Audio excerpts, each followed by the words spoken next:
Good morning, sir. So it is so great to see your growth and your experience in the field of biosciences, especially in GMOs and crops and agricultural base. So how do you keep yourself on the current trend, well focused and innovative? And how does your values drive you forward into this innovative field? Thank you, Hannah. Thank you, Bversity, for organizing this interaction with you all. So having worked in the area of life sciences, biotechnology in particular, for nearly 4 decades, you cannot just give it up just like that. So you do catch news here and there, apart from some work I might be directly involved in, and see what the developments are going around the world. At least some key information that I get through social media or through other scientific media. So there are areas where I feel I want to get involved, but I think other factors in my life may not be directly involved in that. But I'm always hungry for more information, and I'm always looking forward to sharing that information with other people.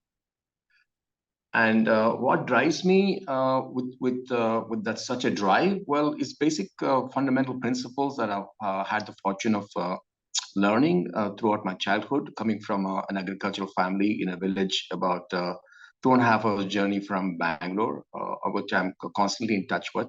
And having seen agriculture at the ground level, at the field level, and having seen the progress of agriculture using technologies, I feel, we are getting there to make life easier for farmers, but I think there is an opportunity for more technologies to be forwarded by the government and by the other organization to farmers so that farmers can lead a better quality of life. So that's what drives me to keep abreast of what may be going on agriculture biotechnology, and so on. Right. Thank you very much. It is really nice to hear from you. And I hope the students and the young professional watching this are taking serious note out of your talks. And speaking of students, there is a myth going around among students, as in there are less opportunities in India. You have advanced so much in this field. Do you think there is a sea of opportunities? And if so, what are the skill set would you facilitate to the students to unlock them? Okay, there are huge number of opportunities in biotechnology, in life sciences in general. All I request or try to encourage or urge students, young people, to take the getting a job out of their equation right away, because they're still too young to be learning, to be worried about that. So is there a scope for biotechnology? Absolutely. They just have to go outside of their building, walk the streets, and go to the agricultural fields, go to hospitals, cancer hospitals and infectious disease hospitals, and so on. Just look around. Why are there so many people suffering, either in the agriculture area? I'm talking about the farmers and farmer laborers, or patients in hospitals, or if they have been aware of what's happening in India in terms of sourcing energy, and if they are concerned about deterioration of the environment because we have been contributing a lot of pollution to the environment, then they think, oh my God, we have to do something about that. That's the purpose that I want them to thinking about. Oh my God, how can we live in this planet, or in India, or in your village, or in your city, when so many things are going bad around you? I think I should be able to do something about this.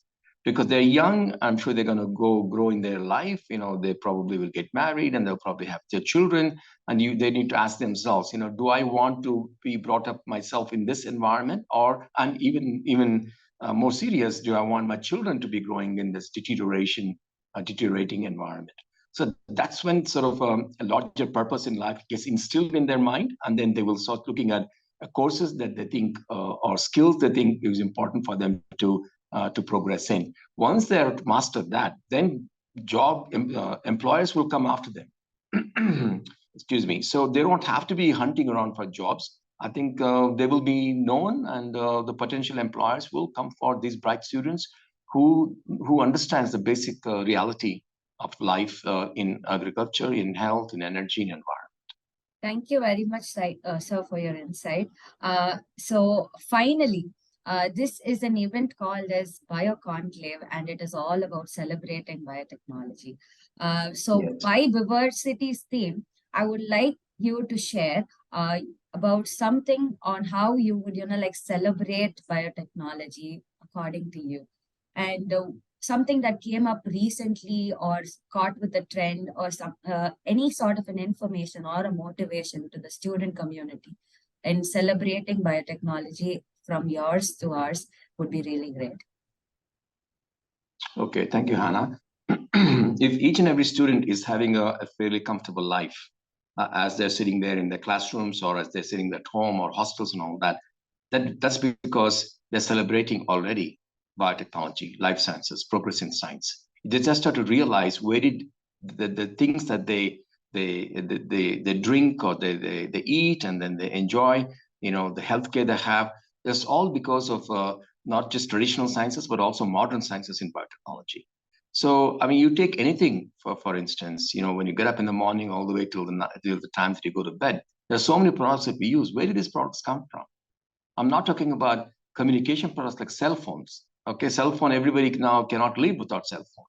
But I can live without cell phone as long as I have good food to eat, good water to drink, and good air to breathe. So we take those three things for granted. So I want each and every student to realize that these things just didn't happen just like that. Of course, deterioration is happening. That's where we need intervention from these young, bright people. But the food that you eat, where does it come from? Right? The water that you drink, where did it come from? And the little bit of clean air that we breathe, where did it come from? From the trees, from the croplands, from the valleys, all of that. And the food that we eat comes from agriculture, from the farmers, the hardworking farmers. And there are different types of crops, that we need to enjoy. And these crops don't come easy, and farmers are under a lot of pressure because they have to produce more in a less acreage of land. And as you know, we've already beaten China in terms of population.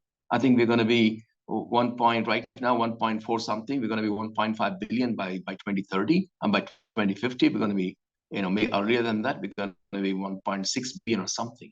So there are so many mouths to feed. Now, another thing the students want to think about is that we generally think about us humans, and we are sort of human centric and a little bit selfish in that regard. But they need to think about the billions and billions of animals that we depend on, or they depend on us. They need to have the same things that we have: clean food, clean fodder, clean air, and clean water. And they're competing as well. So now we need to. I want students to think about how can we provide an opportunity to the animals and to ourselves. How can we coexist? So all this comes under the title of One Health. I want people to look into information sources like Google and others and see what One Health is about. One Health is nothing but take care of the environment, take care of the animals. In turn, they take care of humans.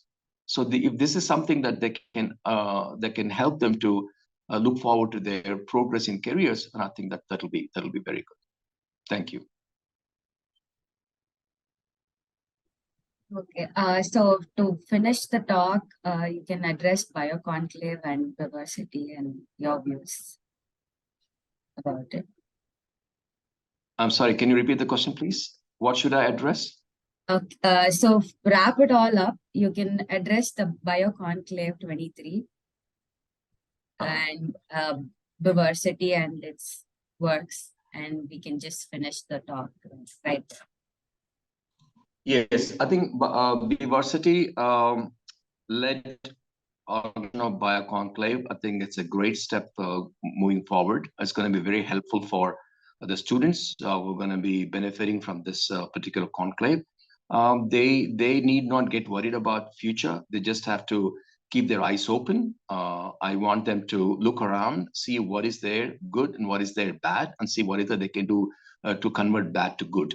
Okay, and sometimes they may feel they may not have the skills. So now, if the organizations like industry, academia, and government get together and enable a program, for example, in Karnataka, we have this program which used to be called BTFS, Biotechnology Finishing School, which was spread across 8 or 9 colleges, and each college had a specific domain of biotechnology. And likewise, now we changed that name to from biotechnology finishing school to biotechnology skill enhancement program. So basically centered around enhancing the skills of the students that the student may be interested in. It could be in the area of agriculture, it could be in the health or energy, environment, and so on. So I want them to be encouraged that they're born at a stage in their life where there's a lot of luxury around, but at the same time, please do not forget there are a lot of people, a lot of animals which need our help. So what is that you can do for them while you're doing it for them, the impoverished people or the helpless animals? Then you're doing it for yourself. I'm sure you will be very, very happy, at the end of the day, or as you progress in your life. All the best to you.